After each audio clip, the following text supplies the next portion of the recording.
ত্রিপুরার রাজধানী আগরতলায় অবস্থিত ভগিনী নিবেদিতা হোস্টেল, যেখানে উপজাতি, সংখ্যালঘু ও ওবিসি সম্প্রদায়ের বহু ছাত্রী উচ্চ শিক্ষার জন্য অবস্থান করছেন, সেই হোটেলের বিভিন্ন সমস্যার খোঁজ নিতে আজ সরেজমিনে পরিদর্শনে যান জনজাতি কল্যাণ দপ্তরের মন্ত্রী বিকাশ দেববর্মা। সোশ্যাল মিডিয়ার মাধ্যমে বিষয়টি অবগত হয়ে মঙ্গলবার দুপুরে তিনি হোস্টেলে পৌঁছান এবং ছাত্রীদের সঙ্গে সরাসরি মত বিনিময় করেন। এই দিন ছাত্রীদের কাছ থেকে তিনি দৈনন্দিন জীবনের নানা অসুবিধা ও পরিকাঠামোগত ঘাটতির বাস্তব চিত্র শুনে নেন। দীর্ঘদিন ধরে চলা সমস্যাগুলির কথা অকপটে তুলে ধরেন ছাত্রীরা। মন্ত্রী বিকাশ দেববর্মা বলেন, এই হোস্টেলে কেবল ছাত্রীদের থাকার জায়গা নয়, এটি তাদের ভবিষ্যৎ গঠনের একটি গুরুত্বপূর্ণ ভিত্তি। এখান থেকে উচ্চশিক্ষা গ্রহণ করে আগামী দিনে সমাজের দায়িত্ব কাঁধে নিতে হবে এই ছাত্রীরা। তাই তাদের কোনো সমস্যার মুখোমুখি হতে না হয়, সেই বিষয়টি সরকার সর্বোচ্চ গুরুত্ব দিয়ে দেখছে।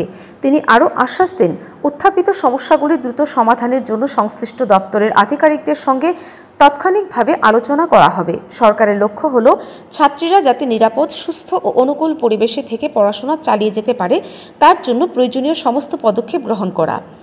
আমি হঠাৎ এসেছি এখানে ভগিনী নিবেদিতা ছাত্রী নিবাস, কৃষ্ণনগর।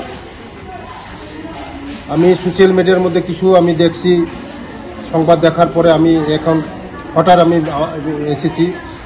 আমার সঙ্গে আছে আমার কিরুট বাবু এবং হোস্টেলের ম্যাডাম আছে, এবং ছাত্রীদের সঙ্গে আমি কথা বলেছি। বিভিন্ন সমস্যা নিয়ে আমি কথা বলেছি তাদের সঙ্গে। বিভিন্ন সমস্যা আছে এখানে, এই সমস্যাগুলো কীভাবে সমাধান করা যায় আমি আজকে অফিসারদের সঙ্গে কথা বলবো। এবং আমাদের ছাত্রীরা যেখানে আছে, যারা এইচসি আছে, এসটি আছে, মাইনরিটি আছে, ওবিসি আছে, প্রায় 198 জন এখানে ছাত্রীরা থাকে। তাদের কোয়ালিটি, খাওয়া দাওয়া, জল পানীয়, এগুলি দেখার জন্য আমি এসেছি। আগামী দিন সব ঠিক হবে, যা ছোটো মোটো প্রবলেম আছে এগুলি সব ঠিক হবে।